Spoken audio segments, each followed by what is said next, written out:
Very very good morning to all the friends. सभी मेरे मित्रों को बहुत बड़ा मेरा गुड मॉर्निंग।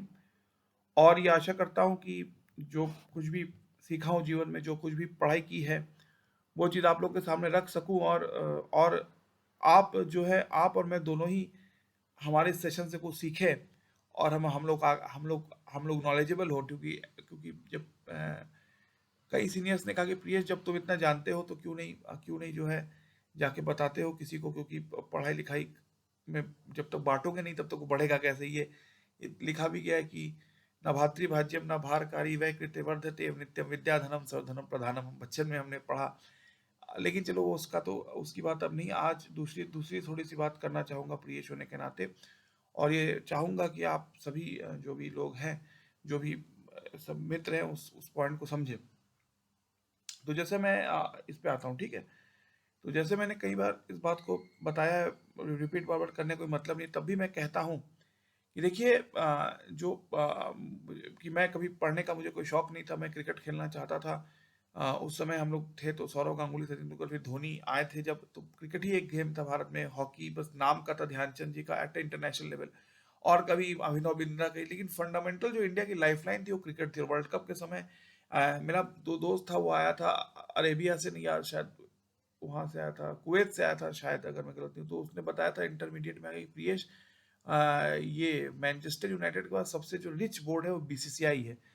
तो इतने गरीब देश था, मतलब यूरोप सुपर पावर है, उसके बाद सबसे रिच भी, क्योंकि लोग, भारत की जनता का क्रिकेट का प्यार था जिसने उसको इतनी यहाँ तक पहुंचाया क्रिकेट को, ठीक है। ये मैं आप प्रिय जो कि आपसे कहना चाहता हूँ। लेकिन माँ बाप के डर से पढ़ाई लिखाई की, गाली से घर वालों के, और और जो बुआ जी के लड़के लोग थे, और वो तो वो पढ़ाई में बहुत अच्छे थे मुझसे। तो कई लोग मुझे चिढ़ाते थे कि तुम तो कर नहीं पा रहे हो, तुम कैसे आदमी हो, तो मुझे वो तो अपनी मर्यादा पे मुझे ठेस पहुंचाते थे।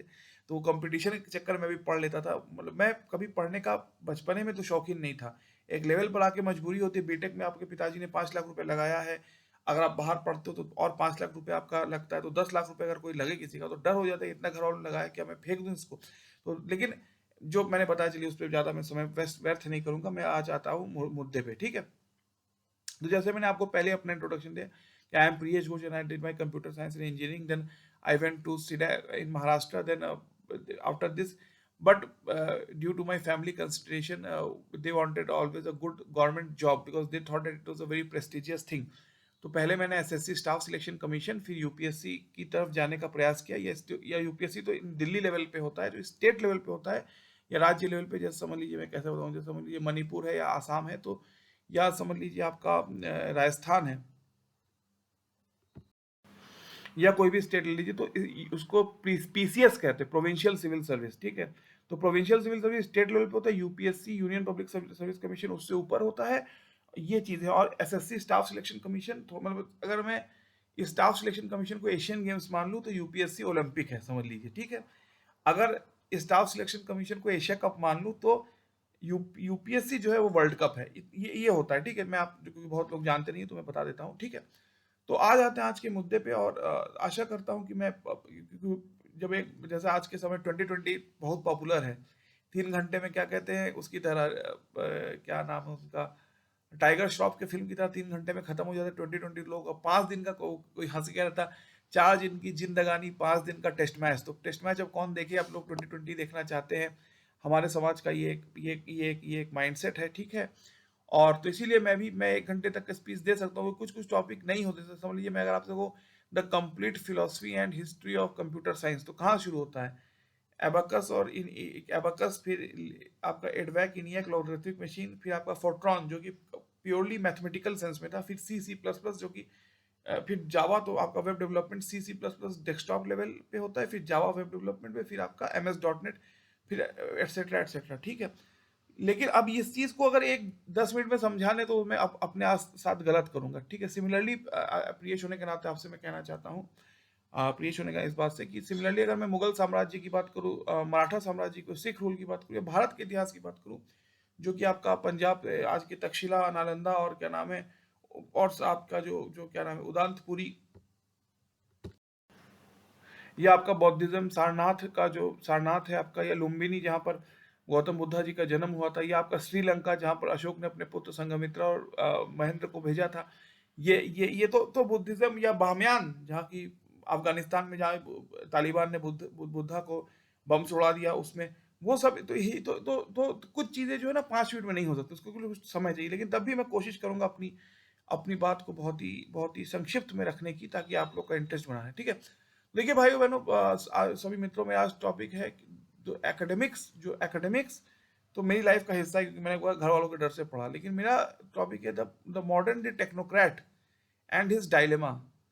आज के समय का टेक्नोक्रेट और उसके सामने क्या डायकॉटमी है, इसके इसके तो मैं आपसे जो पहले बताया और जो बताना चाहता हूँ वो ये है कि देखिए, मैंने पहले ही बताया कि आप चाहे आईआईटी पास कर ले, चाहे आप कुछ भी पढ़ ले, मैसाचुसेट्स से पढ़ ले, या ऑक्सफोर्ड से पढ़ ले, लेकिन जब मैं आपसे कहना चाहता हूँ, हमारे लाइफ का पहला स्कूल, पहला यूनिवर्सिटी हमारे घर वाले, माँ बाप, चाचा ताऊ, चाचा ताऊ कह लेते, या बड़े पापा कह लीजिए, या चाची बुआ, जो हम बचपन में सर्कल में पलते हैं, उन्हीं, क्योंकि मैंने एक बार बहुत बड़े एक फिलोसफर से बात की, तो बता रहे थे कि पहले 6-7 साल के अंदर मनुष्य का जो नेचर है उसका 80% डिफाइन हो जाता है। एमटेक करना बात की बात है, लेकिन पहले 7 साल के अंदर डिफाइन हो जाता है, ठीक है। तो इसीलिए जो है आपका जैसे अगर आप, मैं कहता हूँ कि अगर 12th क्लास तक आप अपने होम सिटी में पढ़ते हैं, 12th क्लास पास करने भी 17-18 साल लगते, तो 18 साल एटलीस्ट, हमने जितने भी लोग होंगे तो 18 साल एटलीस्ट अपने घर में ही रह के पढ़े होंगे, तो 18 साल तक का जो आपका जो माइंड है वो एकदम, कहते हैं जैसे आपने पढ़ा होगा, अगर मैग्नेटिज्म एंड डी मैग्नेटिज्म, तो एक अगर मैग्नेट के बगल में एक लोहे को आप 5 साल के लिए रख दें, तो उसमें भी मैग्नेटिक प्रॉपर्टी आ जाती है मोस्ट प्रोबेबली, और फिर उसको बहुत समय तक अलग रखना पड़ता है उसको डीमैग्नेटाइज करने के लिए। तो मन भी ये है कि मन एक वातावरण में जब रहने लगता है, एक माहौल में, तो उसका उसका असर एक एक एक एक एक एक, एक, एक इकोसिस्टम में, तो उसका मैग्नेटिज्म आपके माइंड में आ जाता है, और उस मैग्नेटिज्म को डीमैग्नेटाइज करने के लिए उस माहौल का बदलना बड़ा आवश्यक है, ठीक है। तो ये मेरी बात थी, लेकिन आज मैं कहता हूँ, तो मैं कहना चाहता हूँ कि टेक्नोक्रेट एंड हिज डायकॉटमी, जैसे मैंने आपसे बताया छोटा एग्जाम्पल कि आज़ादी के पहले भारत का जब हुआ, तो मोतीलाल नेहरू और क्या नाम है आपका, क्या नाम है उनका, अ, जो है आपका महात्मा गांधी जी का नाम ले लीजिए, आपके मोतीलाल नेहरू, आपका जो है जो फिरोज शाह मेहता, जो कांग्रेस के बड़े बड़े लीडर थे उस समय, सुरेंद्र नाथ बनर्जी भी उनमें आप जोड़ सकते हैं, उसमें आप जो है इसके बाद जो है आपका कौन आता है, लाल मोहन घोष को भी आप देख लीजिए, फिर आपका बदरुद्दीन त्याबजी जो फर्स्ट मुस्लिम प्रेसिडेंट थे। तो उस जमाने में सबसे बड़ी चीज थी बैरिस्टर, तो जो आपको आपने देवदास फिल्म देखी होगी, तो यूपी के, बिहार के या बंगाल का अगर एग्जाम्पल, तो बड़े बड़े रईस खानदान होते, अपने बेटे को लंदन भेजते थे लॉ पढ़ने के लिए, जाओ बेटा लॉ पढ़ो लंदन में। मैं आपको ये कहना चाहता हूँ प्रियेश होने का, ठीक है, लॉ पढ़ने के लिए लंदन भेजते थे बड़े बड़े जो बैरिस्टर होते थे अपने बच्चों को, ठीक है, बड़े बड़े खानदान जमींदार लोग, ठीक है। जब देवदास फिल्म में आपने उस चीज को शायद देखा होगा, ठीक है। लेकिन ये था, ठीक है। लेकिन आज़ादी के बाद युग बदला, और छोटा एग्जांपल देता हूँ, नेहरू जी एक बार इलाहाबाद यूनिवर्सिटी आए थे, तो किसी एक बड़े टीचर ने उनसे कहा कि we produce maximum IAS. Nehru ji ने कहा no no, I don't want IAS, I want as much as technocrats as you can produce. तो इंडिया में आईआईटीज बने, आईआईटीज बनने का सिर्फ यही मतलब नहीं कि आपको जॉब मिल जाए, आईआईटीज बनने से भारत का जो मानसिकता में बहुत बड़ा परिवर्तन आया, ये मैं मानता हूँ, ठीक है। आईआईटीज का जब क्रिएशन हुआ, ठीक है, नेहरू जी के बहुत बड़े इंस्ट्रूमेंटल थे उसमें, ठीक है, आईआईटीज का, ठीक है। तो लेकिन आज आप इलाहाबाद, जो मेरा, मैं बार बार इसलिए कहता हूँ क्योंकि मैंने एक बार यहाँ ट्रैफिक में एक जनों का प्रयागराज, तो कहा व्हाट इज प्रयागराज, समझ नहीं आया उसे, तो मैंने कहा it is the home of Mrs Indira Gandhi, तो कहा oh you are talking about Allahabad, तो मैं इसीलिए इलाहाबाद के लोग पहचान नहीं पाते, क्योंकि Allahabad high court, Allahabad bank जिसमें मेरे पिताजी नौकरी करते थे, इसका नाम बहुत है पूरे उसमें था, तो इसलिए इलाहाबाद ऑब्लिक प्रयागराज में ये दोनों कहता हूँ, ठीक है। प्रयागराज वैदिक नेम है, इलाहाबाद मोस्ट प्रोबेबली अकबर के समय, जब उसने शायद दीन इलाही शुरू किया था, तब उस दौर का ये नाम है इलाहाबाद, लेकिन उसके पहले प्रयागराज का नाम था। इसमें कुंभ कुंभ मनाया जाता है, 4 स्थान है, हरिद्वार, प्रयागराज, नासिक और उज्जैन, ये 4 स्थान है जिसमें कुंभ का वो होता है, ठीक है। हम बच्चे थे तो हम लोग, मैं प्रियेश होने के नाते आपसे ऐसा कहना चाहता हूँ, ठीक है। तो ये फंडामेंटल कुछ पॉइंट्स हैं जो कि मैं जिसकी कि मैं बात करता हूँ, ठीक है, आपसे। तो देखो देखो डायकोटमी या डिलेमा की मैं बात क्यों कर रहा हूँ, ये समझो। तो अब इलाहाबाद से प्रयागराज सिटी में जाओगे तो आपको उसमें यूपीएससी की सुगंध आएगी, स्पेशली यूनिवर्सिटी, जैसे मैंने कहा, मेरे पिता ताऊ जी इलाहाबाद यूनिवर्सिटी फिजिक्स के हेड थे, श्री बी के घोष, ठीक है, सॉरी प्रोफेसर डॉक्टर बी के घोष में था हुई, तो उनको उनको मैं गाड़ी से छोड़ने जाता था, तो मैं उस एरिया में जो सुगंध आपको यूपीएससी की मिलेगी, हर लड़का एसएससी या यूपीएससी की तैयारी करेगा, कुछ कुछ होता है, क्योंकि बीएससी जो पढ़ता है उसका ये, तो वहाँ की एक माइंडसेट है, जैसे इतना बैंगलोर में या पुणे में जो टेक्नोक्रेसी है उस वो है, लेकिन उस लेवल तक का नहीं है यूपी प्रयागराज सिटी के अंदर, अगर मैं आपसे कहूँ, ठीक है। ये तो एक पॉइंट, लेकिन देखिए मैं आपसे कहना क्या चाहता हूँ, देखिए जैसे मैंने आपका आईआईटी का एग्जाम्पल लिया था रेफरेंस पॉइंट, ठीक है। तो मैं जो मैं कहना चाहता हूँ अ, वो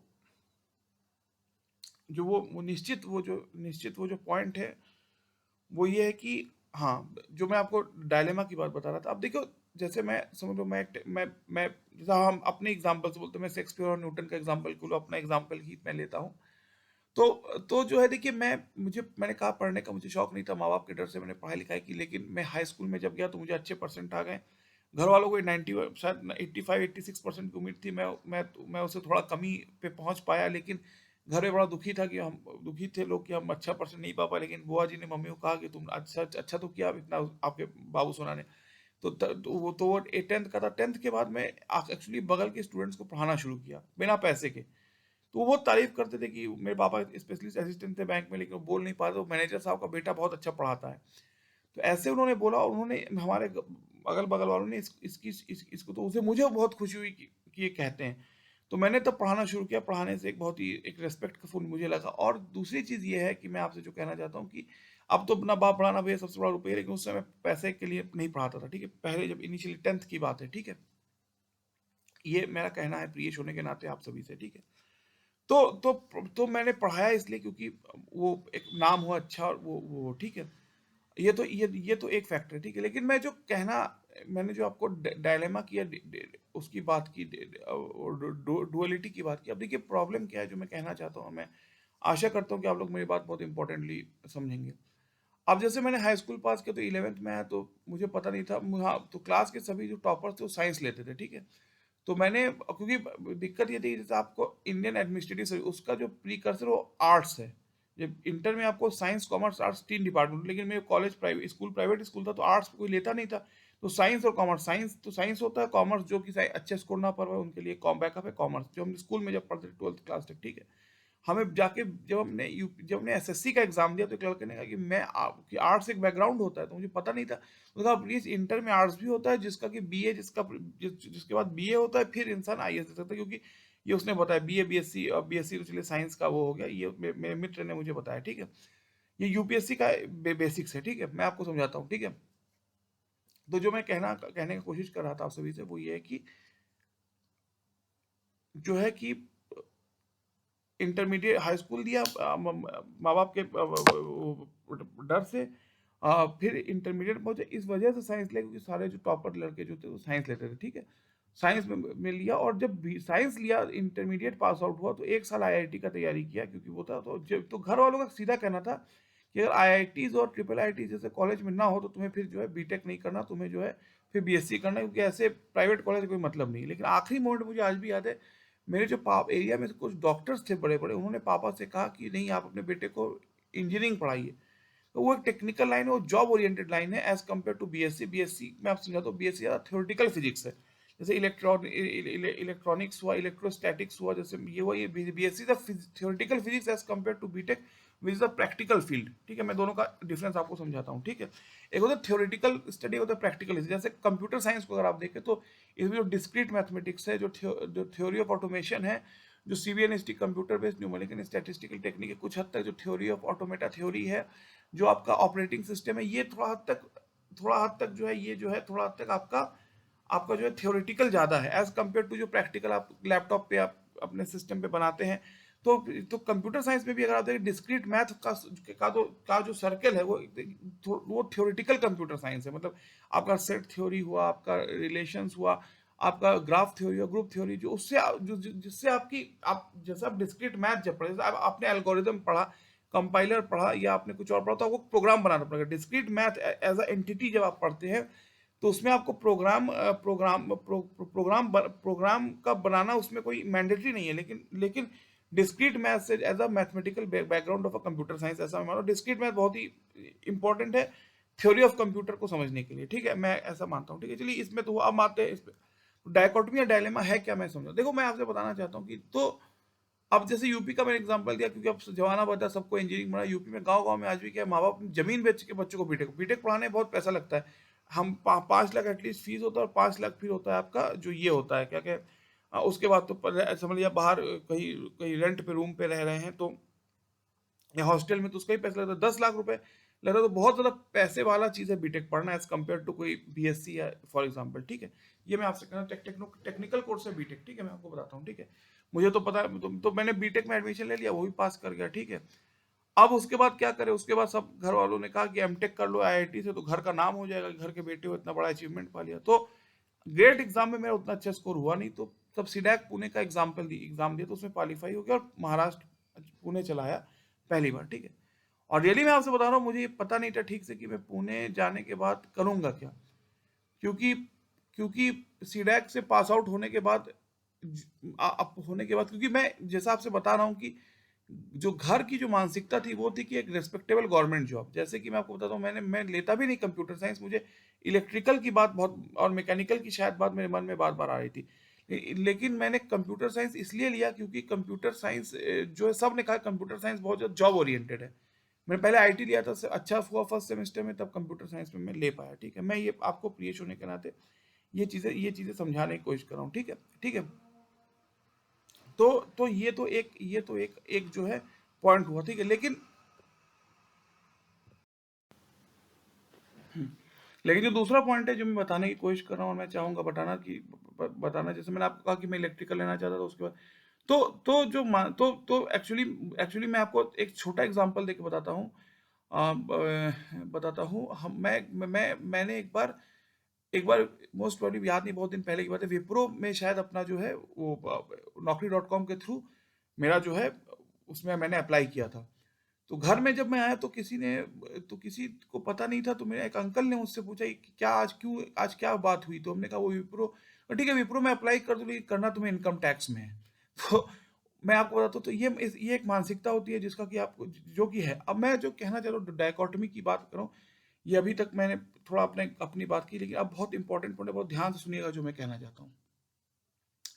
देखिए बात ये कि जैसे मैं अभी अभी मैंने आपसे बताया, और जिस बात का मैं कहता हूँ, जैसे देखिए, जैसे मैंने थोड़ा मैं ये भी बताया कि घर का या जो है अपने अपने मैंने कहा माता पिता, आपके चाचा, बुआ जी, ताऊ, और ये सब लोग आपके पहली यूनिवर्सिटी होते हैं बिफोर आईआईटी, ठीक है। अगर कोई आईआईटी क्वालिफाई करे, ठीक है, तो आप चाहे कुछ भी बन जाइए, लेकिन एक तरह से जो है इस मानसिकता से निकल पाना बहुत कठिन होता है, एक पहला पॉइंट है, ठीक है।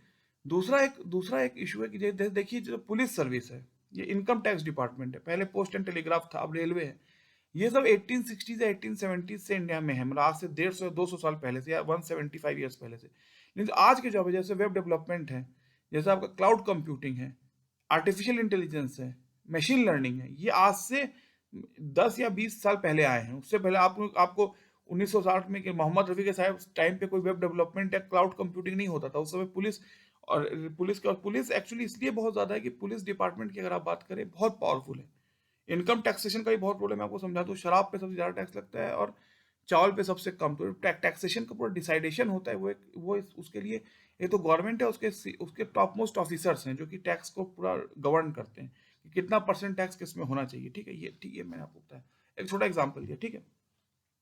तो जो मैं बताना आपसे चाहता हूँ वो ये है कि अब जैसे अब आज पे मैं अपने जीवन पे आता हूँ। मैंने जैसे बताया कि मैंने माँ बाप के कहने पर बीटेक पढ़ा। उसके बाद एक दिन मेरे एक अंकल ने कहा कि देखो अगर तुम्हारे नाम मास्टर्स लिखा हो तो बड़ा अच्छा होगा। तो मैं क्या करता हूँ, मैंने पीजी डैक किया सी डैक से, लेकिन वो था तो एमबीए भी क्या मास्टर्स भी कर लो बिजनेस एनालिटिक्स और आईटी में। अब क्या करे, कहते हैं ना कि मरता क्या ना करता, ठीक है, चलिए ठीक है। तो लेकिन जो मेरा कहने का मतलब है कि देखिए, अब तो आपने पढ़ाई लिखाई कर ली घर वालों के कहने पे, डांट पे, लेकिन जब जॉब पे आता है, जब जॉब की बात होती है या आपका जो नौकरी की बात, नौकरी में सबसे एक बड़ा इंपॉर्टेंट है पैसा। पैसा क्यों? क्योंकि आप समझ लीजिए, आप एक स्कूल में कॉलेज में पढ़ाई कर रहे हैं, अपने माँ पिताजी ने आपका फीस भर दिया। अब कोई इंसान 95% पाता है, कोई इंसान 65% पाता है, ठीक है। तो वो, लेकिन जब आप जॉब कर रहे हैं तो आपको डेली जो जॉब आप करते हो उसके लिए आपको पैसा दे रहा है। समझ लीजिए आपकी सैलरी 45,000 है, तो पर डे का एक सैलरी एक आपका सैलरी है, उसके बाद आधार पे आप 45,000 कमा रहे हैं। चलिए पर डे अगर 500 रुपये होता है तो 2 दिन का 1,000 रुपये, तो महीने का 2 दिन का 15,000, हाँ, 15,000 रुपये हुआ। पर डे का 1000 हो तो महीने का 30,000, पर डे का अगर 1000 रुपीज कोई पे करता है तो महीने का 30,000। मैं आपको छोटा एग्जांपल देता हूँ, ठीक है। अगर कोई आपको पर डे 1000 रुपीज पे कर रहा है तो वो चाहता है आप में कमिटमेंट हो। आप चाहे कितने ही बड़े आइंस्टाइन हो, लेकिन आपको सुबह को जाना है 10 बजे और शाम को 7 बजे आना है, मिनिमम मैं कह रहा हूँ। तो एक जब आप जॉब कर रहे हैं, कोई जॉब कर, तो उसमें सर्टेन आप पैसा ले रहे हैं, when you are taking taking income from और सैलरी, तो आपको सर्टेन कमिटमेंट होना जरूरी है, ठीक है। ये तो एक पॉइंट है, लेकिन प्रोफेशनलिज्म का भी होना बहुत जरूरी है, मैं ऐसा मानता हूँ, ठीक है। अब मैं ऐसा क्यों कह रहा हूँ? देखिए, जो जैसे कोई कोई जैसे इनकम टैक्स डिपार्टमेंट में है, कोई पुलिस डिपार्टमेंट में है, ठीक है, जो कि 1860 से बना, और कोई समझिए जावा में क्लाउड कंप्यूटिंग कर रहा है, या कोई मशीन लर्निंग कर रहा है, ठीक है, या कोई इसमें है, समझ लीजिए क्या, वेब डेवलपमेंट या आर्टिफिशियल इंटेलिजेंस में, जो कि पिछले 30 साल में ही जिसका जिसका बहुत ज्यादा एग्जिस्टेंस में आया है। जब आप टेक्नोक्रेट खुद को कहते हैं, जब ब्यूरोक्रेट है, फिर टेक्नोक्रेट, सॉरी टेक्नोक्रेट खुद को कहते हैं, तो उसमें एक एक्सट्रीम प्रोफेशनलिज्म चाहिए। स्पेशली क्योंकि जॉब आपकी सरकारी नौकरी नहीं, कोई 60 साल तक रहने का कोई आपका मतलब नहीं। अब तो गवर्नमेंट बैंक भी प्राइवेटाइज करी, लेकिन सरकारी नौकरी तो आपका 60 साल तक रहने का कोई मतलब है, कोई रहेगा नहीं। तो आपको डेली खुद को अपडेट करना पड़ेगा, और डेली आपको मार्केट मार्केट तो अच्छे शब्द नहीं, डेली आपको लेवल ऑफ एजुकेशन को ओरिएंट करना पड़ेगा। आप ये नहीं कह सकते कि 60 साल तक अपनी नौकरी ले नहीं सकता इसलिए हम अब शहंशाह हैं, ठीक है। ये तो इसका एक फैक्टर हो, लेकिन जो मैं रियल डायकोटमी या डायलेमा की बात कर रहा हूँ वो बहुत ही क्रिटिकल है। मैं इसलिए ऐसा कह रहा हूँ, मैं आपको एक छोटा एग्जांपल देता हूँ, ये समझिएगा। एक बार क्या हुआ कि हाँ, मेरे अंकल थे, चाचा जी कहते हैं जिसे, तो वो काफी ज्यादा, वो जो है वो काफी ज्यादा प्रवचन सुनने में पसंद करते थे। तो मैं उनका भाई का बेटा था, तो वो मुझे बाइक में लेके कभी जाते थे प्रवचन को सुनने। प्रवचन मतलब बहुत, आप जानते हैं हमारे शास्त्रों में क्या लिखा गया है, ग्रंथों में क्या लिखा गया है, या मुस्लिम लोग भी सुनते हैं उनके धर्म का, या क्रिश्चियन भी, सब। हम जिस घर में पले, हमारे अगल बगल सब धर्म जात के लोग रहते थे, तो हमारे परिवार के लोगों को कोई प्रॉब्लम नहीं। मेरे चाचा जी थे, वो थोड़े से स्पिरिचुअल टाइप के थे, तो वो कहते थे, तो वो मैं उनके भाई का एक ही बेटा था, तो मुझे बहुत प्यार करते थे। तो वो कभी कभी जो है, वो हमसे स्पिरिचुअल बात करते थे। कभी कभी हमको एक किसी कोई एक गद्य बता रहे हैं, कोई पद्य बता रहे हैं, कोई एक श्लोक बता रहे हैं, कोई एक chapter of certain religion book बता रहे हैं। जैसे मैं आपको बताता हूँ, जैसे चाचा जी थे, ठीक है। तो और वो स्पिरिचुअलिटी की, आध्यात्मिकता की बात करते थे कि बेटा आध्यात्मिकता होनी चाहिए, ठीक है। और मैं छोटा था, तो मैं भी कह रहा ठीक है, शायद चाचा है, बड़े हैं, सही कह रहे होंगे, ठीक है, चलिए मैं मान लेता हूँ, ठीक है। और कहते देखो, मनुष्य का मन जो, वो कहते थे, मैं उतना महान नहीं हूं, उनकी बात करूं, मनुष्य का मन जो है वो लोभ से दूर हटके त्याग की तरफ और अध्यात्म की तरफ जाना चाहिए। लोभ और क्या, लोभ, निद्रा, भय, लोभ, निद्रा, ये सब चीजें जो है, त्याग त्याग करके मनुष्य को त्याग की तरफ जाना चाहिए। और त्याग और परिश्रम की तरफ और त्याग की तरफ, एक अध्यात्म की तरफ जाना चाहिए, स्पिरिचुअलिटी की तरफ जाना चाहिए। मेटेरियलिस्टिक ग्रीड की तरफ नहीं जाना चाहिए। मैं इंग्लिश में बहुत बहुत लंबा चौड़ा आपको कहानी सुना सकता हूँ, लेकिन थोड़ा जल्दी खत्म करना है, इसलिए मैं थोड़ा पॉइंट टू पॉइंट हो। तो चाचा जी जो थे वो कहते थे कि लोगों को जो है आध्यात्म और क्या, उसकी तरफ जाना चाहिए, और लोभ और मोह माया कह लीजिए, या ग्रीड कह लीजिए, या जो है लालसा है, उससे दूर हटना चाहिए। ये चाचा जी कहते थे। हम इसमें छोटा था, तो मैं इम्प्रेशनेबल माइंड था, तो मैंने सुन लिया। और कहते हैं जो ये बॉलीवुड में जो है, ये कई बॉलीवुड में या टीवी में जो सीन होते हैं, ऐसे सीन होते हैं, ये ठीक है बेटा, चल रहा है टीवी पे, लेकिन तुम्हारा मन जो है इन सब में नहीं होना चाहिए। तुम्हारा मन आध्यात्मिकता की तरफ, या स्पिरिचुअलिटी की तरफ, या नैतिकता तो नहीं, या आपकी तरफ एक एकांत मन में, एकांतता में मन होना चाहिए। इन सब लोभ और मोह माया में मन नहीं होना चाहिए, ठीक है। तो मैं छोटा था, मैं क्लास 8 में पढ़ता था, तो उनकी बातों से मुझे बहुत प्रभाव आ गया। मेरे पापा, पिता के भाई थे वो, ठीक है। लेकिन जो मैं अब आपसे कहने जा रहा हूँ बहुत ही इंपॉर्टेंट, और मैं आशा करता हूँ कि आप इस बात को समझेंगे। देखिए, बात यह है कि आप अपने बेटे को पढ़ा रहे हो बीटेक, फिर या एमटेक, ठीक है, बीटेक, और आप कह रहे हो कि नहीं, तुम्हें मन आध्यात्मिकता की तरफ होना चाहिए। जैसे कि या तो आप हिंदुस्तान के फेवर में बोल सकते हैं, पाकिस्तान के, या तो हिंदुस्तानी होंगे, पाकिस्तानी होंगे, या तो आप यूएसएस, या तो रशिया को मान सकते हो, या अमेरिका को, या तो कैपिटलिस्ट को मानोगे, या कम्युनिस्ट को, ठीक है। जैसे आपको पता होगा यूएसएसआर में, यानी कि रशिया में और अमेरिका में वर्ल्ड वॉर था, ठीक है। वर्ल्ड वॉर तो नहीं, कोल्ड वॉर कह रहा था, ठीक है। तो या तो आप मतलब कहते हैं ना, या तो आप इधर, या तो हेड हो सकता है, टेल हो सकता है, कॉइन के ये हो सकता है ना। आप कॉइन को टॉस कीजिए, हेड टेल दोनों नहीं हो सकता। शोले फिल्म का मैं धर्मेंद्र जी तो नहीं हूँ, तो या तो हेड हो सकता है या टेल हो सकता है, ये मैं कह रहा हूँ, ठीक है। तो ये एक्सक्लूसिव और का ही विषय है, ठीक है। तो मैं ये कह रहा हूँ कि जैसे मैंने अभी एग्जांपल दिया मेरे अंकल का, कि उन्होंने कहा कि बेटा आध्यात्मिकता होनी चाहिए, और जो है मन में जो है क्या है, शांति और ये होना चाहिए। और जो जैसे बॉलीवुड का एग्जांपल मैं दे दूं, या फिल्म का, जो फिल्म में जो ऐसे सीन होते हैं या इंटीमेट सीन है, ये सब जो, या तो जो फिल्म में जो जो जो बहुत ही क्या कह लीजिए, बहुत ही अ- अपशब्द का यूज होता है, गाली का, या गाने में जो बहुत ही भीड़ भाषा होती है, इस पे मन नहीं लगना चाहिए। तुम्हारा मन इनसे दूर हट के अध्यात्म की ओर होना चाहिए, ये जो शब्द कहते हैं। अब देखो, वो मेरे चाचा थे, तो मैंने कभी उनकी बात को रेस्पेक्ट किया, आज भी करता हूँ। लेकिन मैं एक बात कहना चाहता हूँ, तो देखिए, जैसे कि मैंने आपसे कहा, एक सिक्के को उछालेंगे आप, तो हेड एंड टेल दोनों में से एक ही आता था, दो चीज नहीं आता था। तो जब आप खुद को, मैं जैसे खुद को टेक्नोक्रेट कह रहा हूँ, समझ लीजिए कि आई एम अ टेक्नोक्रेट, ठीक है, मैं आपको लाइफ की कहानी बताई। तो टेक्नोक्रेट होना और आध्यात्म में खुद को विलीन करना, ये दोनों अपोजिट साइड्स हैं, ठीक है। मैं आपको एग्जांपल देता हूँ। माँ बाप या चाचा लोग बच्चों से कहते हैं कि देखो, ये ऐसी फिल्में मत देखा करो, ये जो है तुम्हें संस्कार खराब हो जाएगा, तुम में जो है शालीनता का नहीं होगा, और तुम में जो है संस्कार चले जाएंगे। ये माँ बाप हमारे, ये चाचा चाचा ताऊ लोग हमें कहते हैं, क्योंकि वो बड़े हैं तो हम लोग कुछ बोल नहीं सकते। लेकिन आप, अगर आप ये कहते हैं कि मोह माया से मन दूर हट के अध्यात्म में आना चाहिए, तो आप अपने बच्चे को बीटेक पढ़ा क्यों रहे हैं?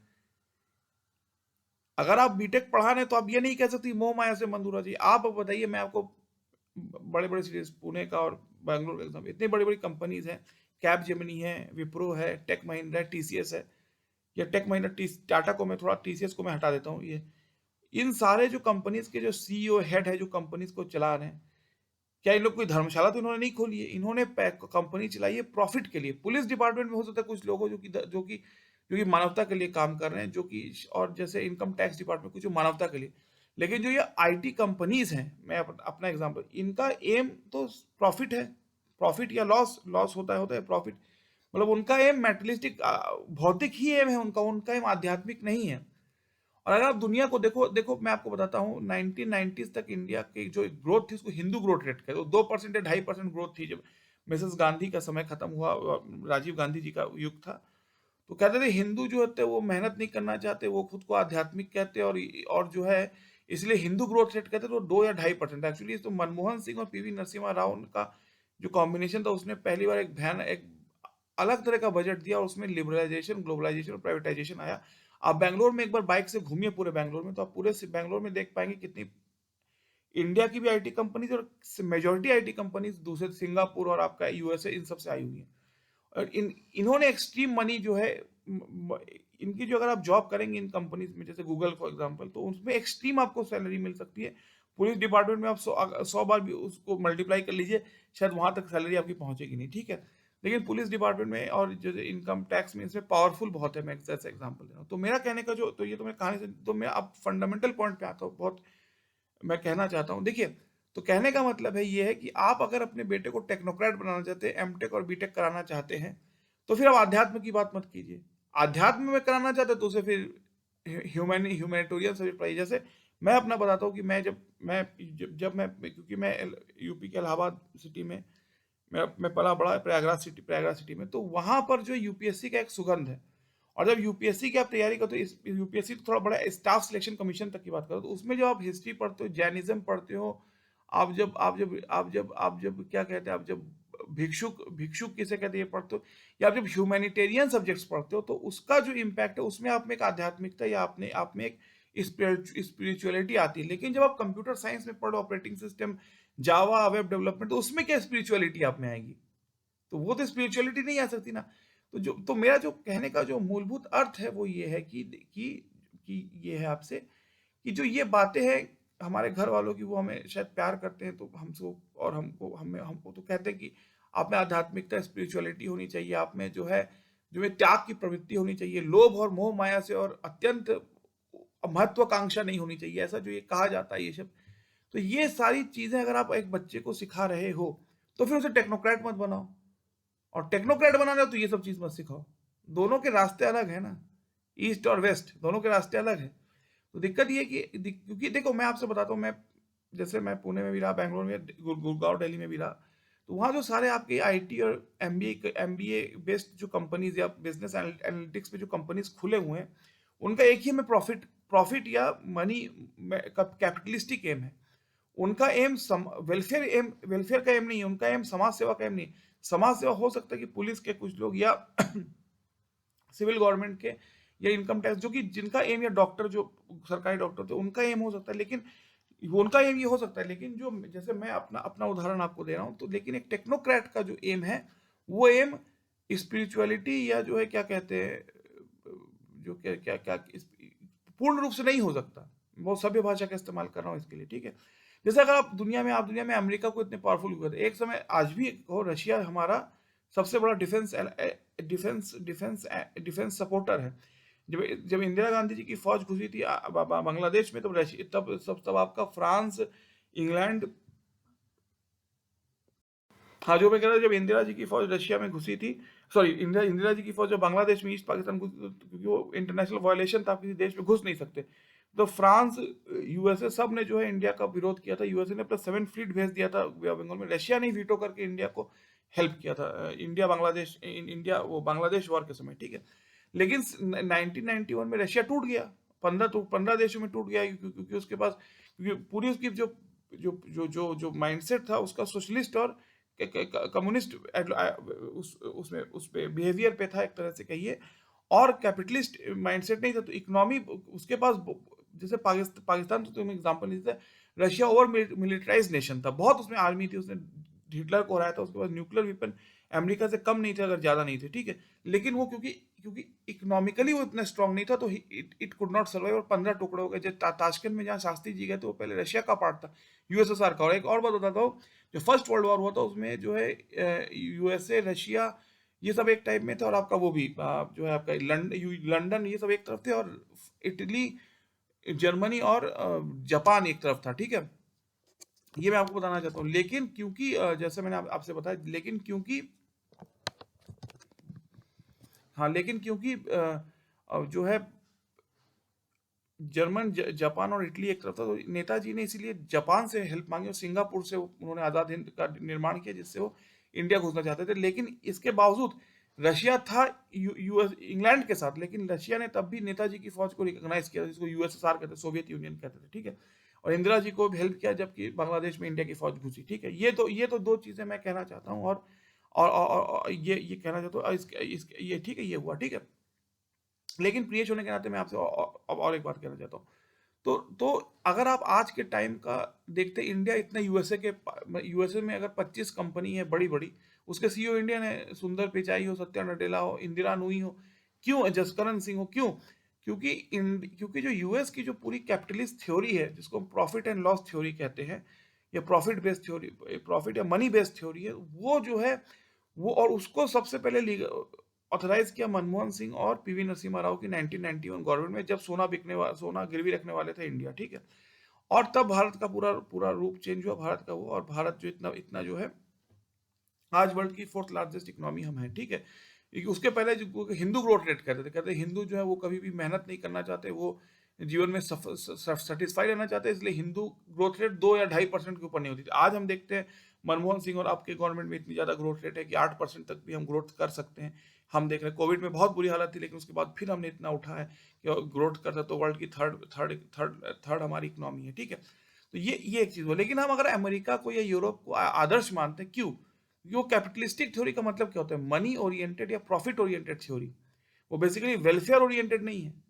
इंडिया की जो ऑफिशियल मिक्स्ड इकोनॉमी है, जैसे इंडिया बहुत सेक्टर में, इंडिया की पब्लिक सेक्टर है, बहुत प्राइवेट सेक्टर, लेकिन गवर्नमेंट दिन ब दिन प्राइवेट इसलिए कर जा रही है, पब्लिक सेक्टर जो एक दामाद की तरह है, और ये हाथी की तरह, उसको खिलाते खिलाते गवर्नमेंट बिक जाएगी। तो उन्हें प्राइवेट सेक्टर को, गवर्नमेंट ने प्राइवेटाइजेशन को उचित माना है बहुत हद तक। हाँ, ये मैं आपसे कहना चाहता हूँ। लेकिन जो मैं कहना चाहता हूँ कि अगर हम यूएसए को आज आदर्श मानते हैं, 25 या 26 हमारे सीईओ यूएसए से है, और हमारा नॉन अलाइनमेंट का मेन मकसद ही है, क्योंकि देखिए, हमारी जो सबसे बड़ी जो पावर है, पावर सेंटर है, वो है हमारा रशिया। उसी से हमारे वेपन्स इतना थे। मनमोहन सिंह को पहले तो 2007 में जब उन्होंने जॉर्ज बुश के साथ वो India nuclear deal, Indo American nuclear deal किया था 2007 में, और तब समाजवादी पार्टी और कम्युनिस्ट ने साथ छोड़ दिया था, सॉरी, तब कम्युनिस्टों ने साथ छोड़ा था, और समाजवादी पार्टी ने मनमोहन सिंह गवर्नमेंट बचाई थी 2007 में, जबकि न्यूक्लियर डील हुआ था इंडिया इंडिया यूएन एक इंडिया यूएसए के बीच, जब न्यूक्लियर डील हुआ था, तब ये हुआ था, ठीक है। मैं आपको बहुत ही निखुत रूप में बताना चाहता हूँ, ठीक है, बहुत ही संक्षिप्त, बहुत ही फाइन मैनर में, या बहुत ही सोचने के बाद शायद ये सब ठीक है, ठीक है। तो मनमोहन सिंह ने तब न्यूक्लियर डील किया था, लेकिन आज भी अगर मास वीपन हमारा है, तो मास जो हमारा वीपन है, हाँ, आज भी जो हमारा मास वीपन है वो उसका जो वो आता है रशिया से इसका मॉस्को कैपिटल है, ठीक है।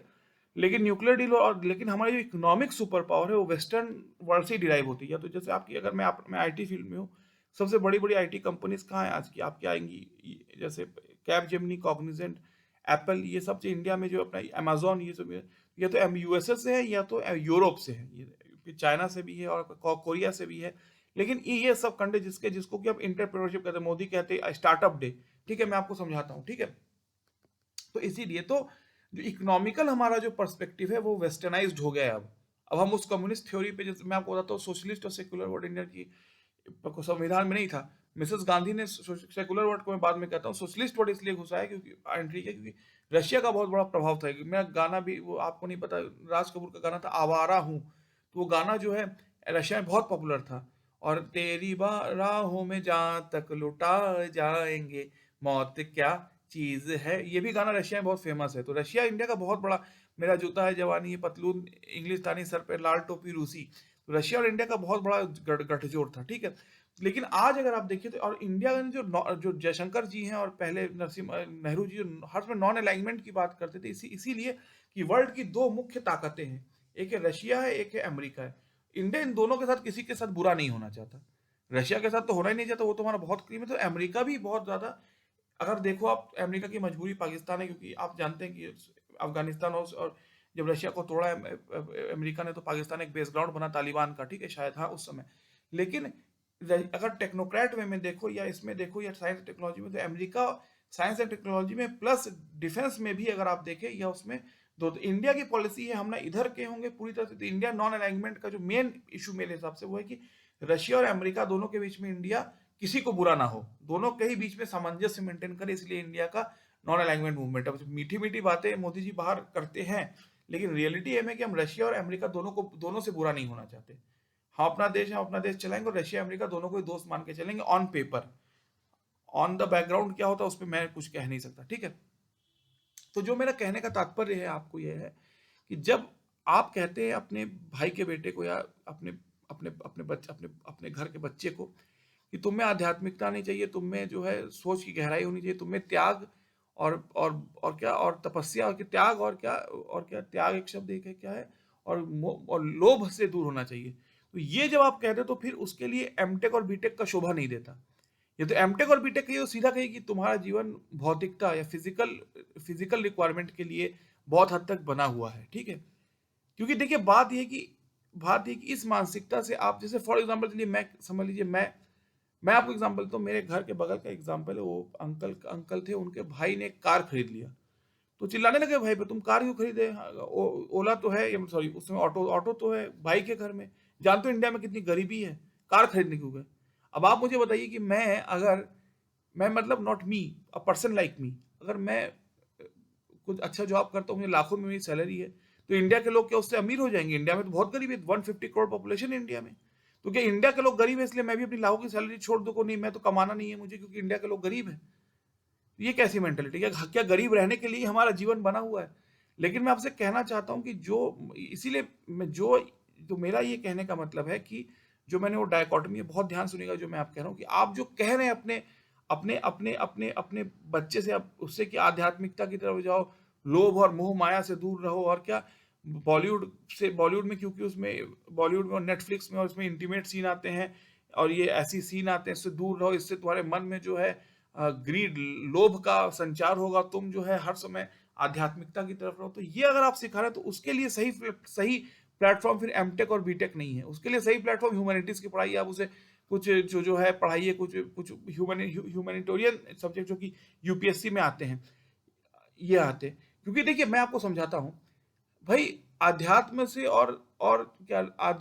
और त्याग से और मोह माया का ना होने से ऑपरेटिंग सिस्टम जावा और क्या नाम है डिजिटल एल्गोरिदम और क्या नाम डिजिटल एनालिटिक्स और डिजिटल इमेज और इन सब का क्या क्या रिलेशन है, कोई रिलेशन नहीं है, दोनों बल्कि उल्टा है। क्योंकि अगर आप बैंगलोर को एक बार ट्रैवल करें, पुणे को, और अगर आप सब जो सीईओ है या कंपनी के जो जो अपर लेवल पे बैठे लोग हैं, जिसको आईटी प्राइवेट सेक्टर कहते हैं, तो उनका एक ही एम है, उनका एम है कि उनका एम है, मॉनिटरी एम है। और अब मैं तो पहली बार जब पुणे गया और बैंगलोर आया तो इतनी बड़ी बड़ी गाड़ी में मुझे कई लोग बहुत प्यार करते थे, मेरे मेरे दोस्त लोग या आप कहिए मेरे सीनियर लोग भी मुझे बहुत प्यार करते थे, मुझे प्यार सबका मिला। उनकी इतनी बड़ी बड़ी गाड़ी थी, मैंने कहा सर खरीदा कितने का? कहा नहीं वो 17 लाख का है। हमने कहा कि मेरे पिताजी 33 साल बैंक में नौकरी के बेस्ट एम्प्लॉय थे, लेकिन 17 लाख रुपए देखा नहीं उन्होंने, आप 17 लाख की कार? मैंने बोला नहीं, मैंने ये समझा। तो मेरा जो कहने का मतलब है कि आप तो अपने अपने अपने घर के बच्चों को सिखा रहे हो कि आध्यात्मिकता, नैतिकता, सॉरी आध्यात्मिकता और क्या त्याग और लोभ से दूर रहना ये सिखा रहे हो, लेकिन लेकिन आप फिर अपने बच्चों को बीटेक एमटेक पढ़ा रहे हो। तो अगर यही कराना तो बीएससी पढ़ाते, बीए पढ़ाते। वो भी वो, क्योंकि मैं कह रहा हूँ भारत की जो डेमोक्रेसी में सबसे बड़ी जॉब होती है UPSC, union public service commission, Bharat की डिफाइंड डेमोक्रेसी में उसके लिए साइंस कोई मतलब ही नहीं है। आप अगर मतलब क्योंकि ये तो इंडिया की एक डायकॉटमी है कि इंडिया में जो मोदी जी का जो सबसे बड़ा स्ट्रांग सिविल सर्वेंट्स उसमें 80% इंजीनियर्स हैं, लेकिन यूपीएससी का और इंजीनियरिंग का कोई सीधा संबंध नहीं है। जैसे कहते हैं मछली बेचने वाले का और बाइक बाइक शोरूम वाले का कोई संबंध नहीं होता है, तो वैसे ही चीज़ है, ठीक है। लेकिन इंडिया में ये है कि सारे जो आपके आईआईटीएन से वहीं यूपीएससी में जाते हैं, ये इंडिया का डायकॉटमी है। तो मेरा कहने का जो मतलब ये है कि आप इस डायलेमा को समझना बहुत ज़रूरी है। मैं भी जब स्टूडेंट था, बच्चा था, उतनी बुद्धि नहीं थी मुझे अंदर, तो मैं भी इसको समझ नहीं पाता था कि ये कहते हैं कि आध्यात्मिकता लाओ अपने अंदर मोह माया त्याग दो, लेकिन जो बेंगलोर में और जो पुणे में आईटी कंपनी है वो बनी है प्रॉफिट के लिए। मैं मोह माया वर्ड यूज नहीं कर रहा, वो बना ही है फायदे क्या, मुनाफे के लिए, लाभ के लिए। इसलिए मैं लालच का शब्द इस्तेमाल नहीं करूँ, थोड़ा अच्छा नहीं लगता किसी आईटी कंपनी के बारे में, लेकिन ये बात सही है। आपको मैं कहता हूँ आप इंटरव्यू ले लीजिए सारे आईटी कंपनीज के हेड का, उन लोग, क्योंकि अब देखिए इंडिया में क्या है, अब तो बहुत आसान हो गया, लाइसेंसी राज खत्म हुआ।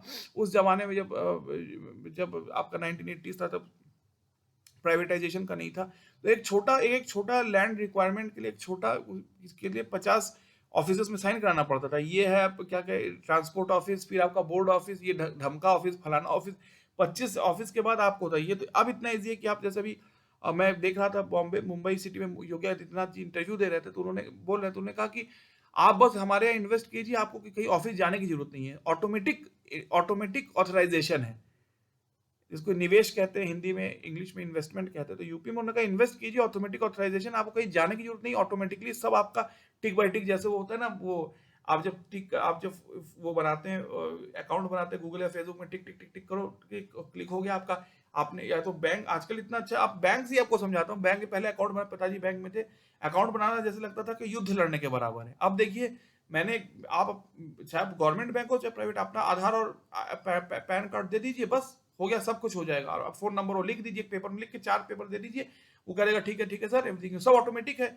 आधार आपका जो है वो मेंटेन होता है आपका डेटाबेस के थ्रू, यूयूडी मतलब भारत का डेटाबेस है, पैन भी ऐसे मेंटेन होता है, तो उन दोनों को आप दे दीजिए, साइन कर दीजिए, बस हो गया आपका काम, सब 1 मिनट अकाउंट बन गया आपका, सब ऑटोमेटेड है।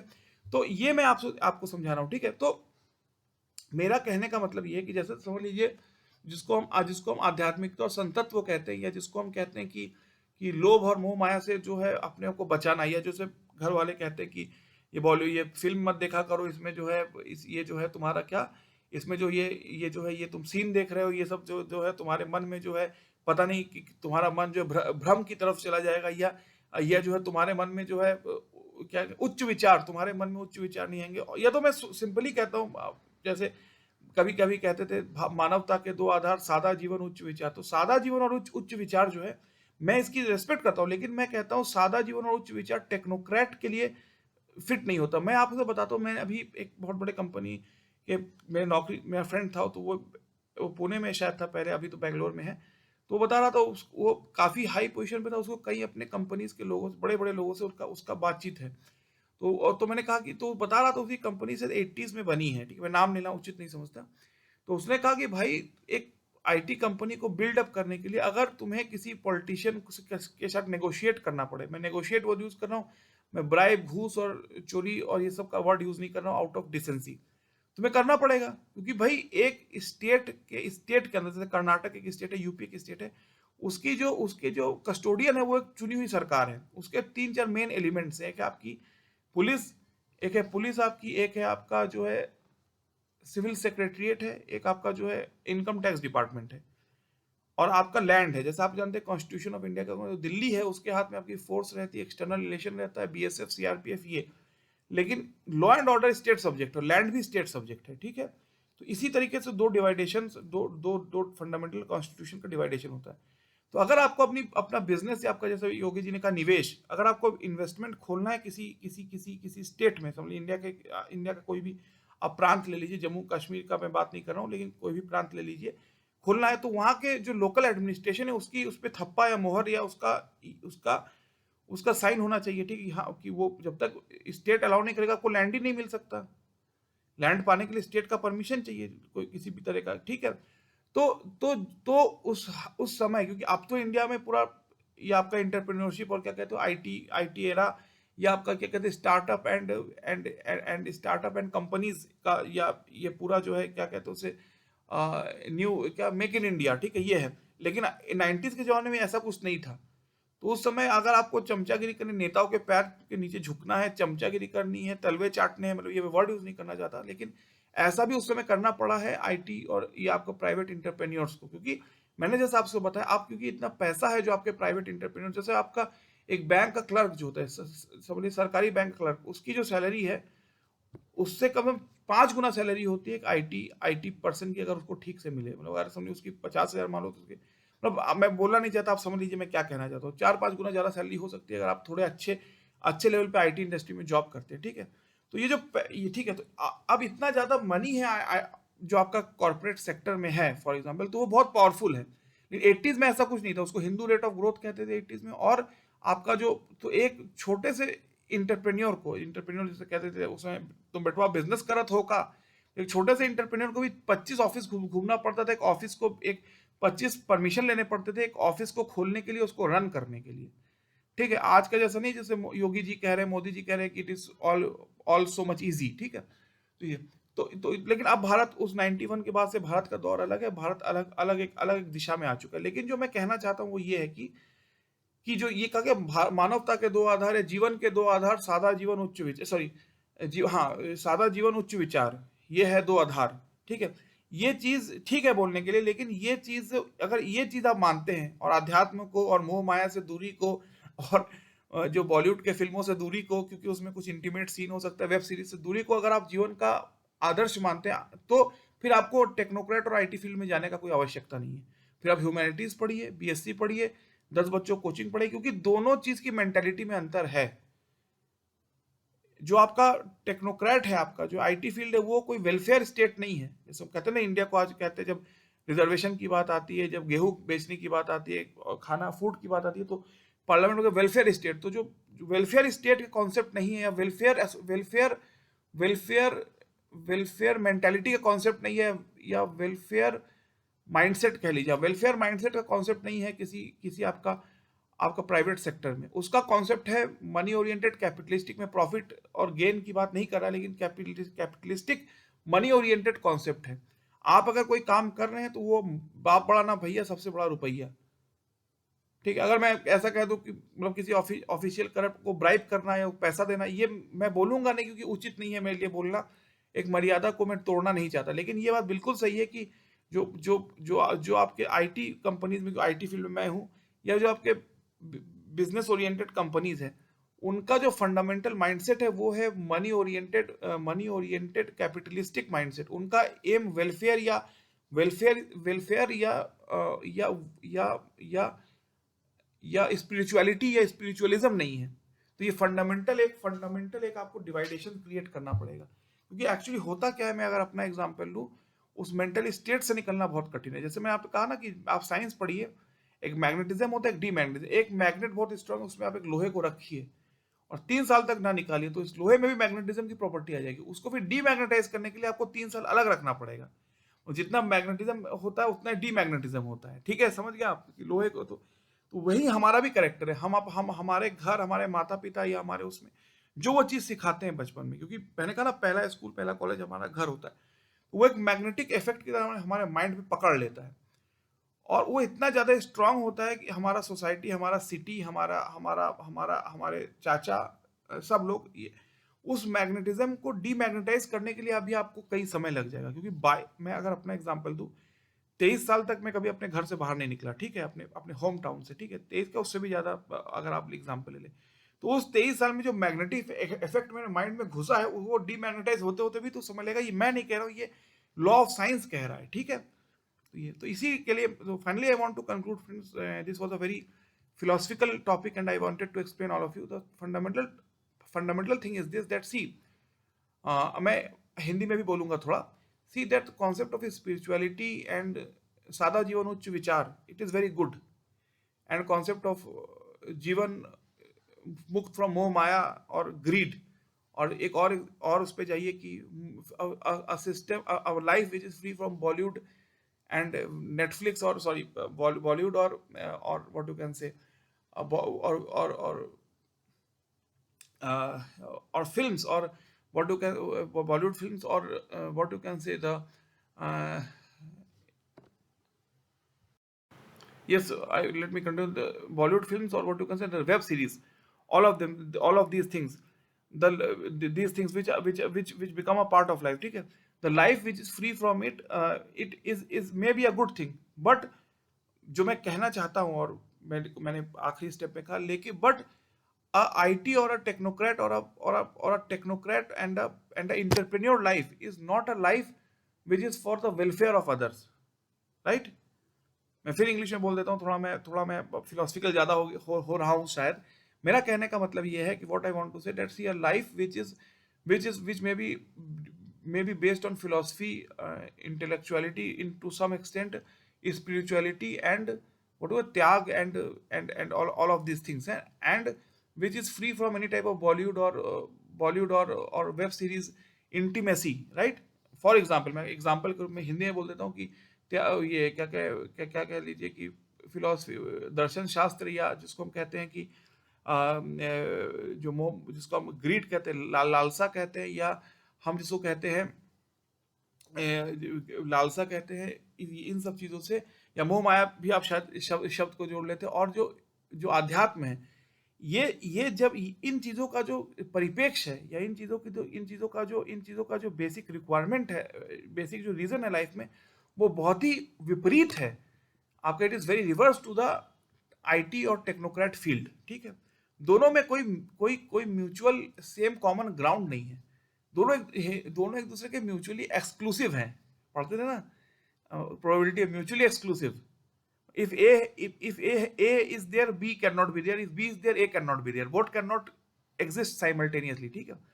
तो ये चीज़ है, ठीक है। अब सादा जीवन उच्च विचार कहने के लिए अच्छी चीज़ है, लेकिन उसका रिलेशन जो है सीधे तौर पे आपका जो है किसी टेक्नोक्रेट या कैपिटलिस्टिक माइंडसेट से नहीं है, ठीक है। दोनों विपरीत दिशा के हैं। जो कैपिटलिस्टिक माइंडसेट, अगर बैंगलोर में आप सारी कंपनीज को देखें, या पुणे में फॉर एग्जांपल देखें, तो उनका जो मेन एम है, आप उनके हेड से बात कीजिए, शायद बड़े हेड हो तो सीधा कहेंगे नहीं, बड़े सभ्य होते हैं, लेकिन जो छोटे सेकंड लेवल के जो उनके लोग हैं, उनसे बात कीजिए, तो वो साफ साफ आपसे कहेंगे कि देखिए, हम लोग का मेन एम यहाँ पर मनी ओरिएंटेड कैपिटलिस्टिक माइंडसेट है, मनी ओरिएंटेड सोच हमारी है।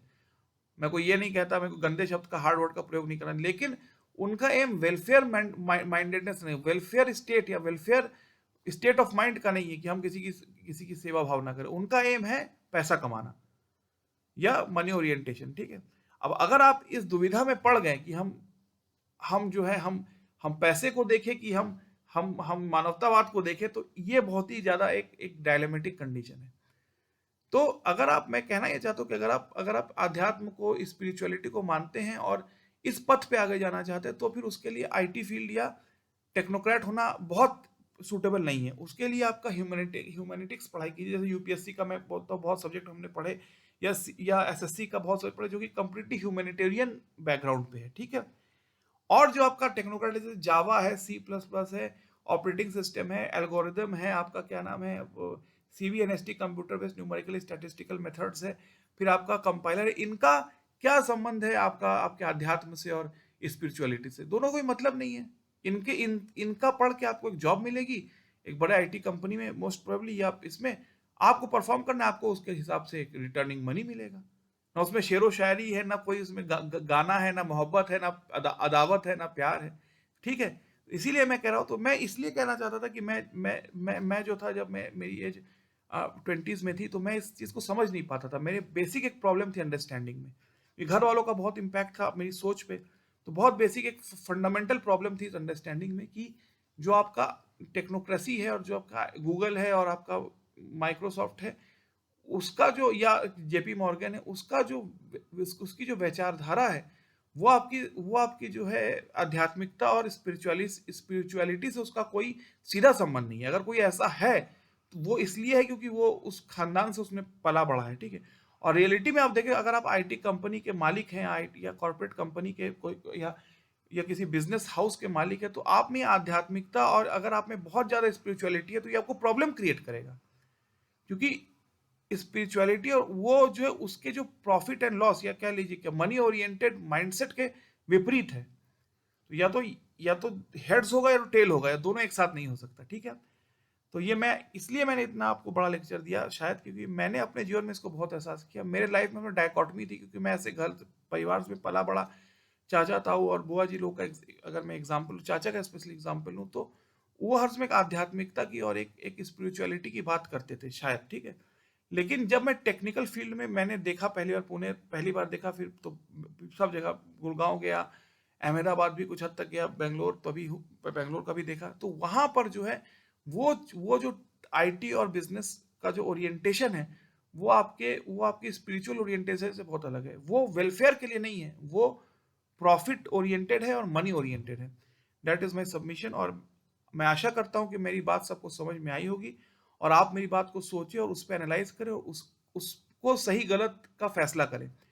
और मैं रखता हूं अपनी अपनी बातों को और विराम देता हूं अपनी वाणी को, और आशा करता हूं कि आप लोग मेरी बात सुनेंगे। एमबीए का भी थोड़ा इशू चल रहा है, फाइनल मेरा अभी स्टेज है, तो मैं उसमें बहुत बिजी हूँ।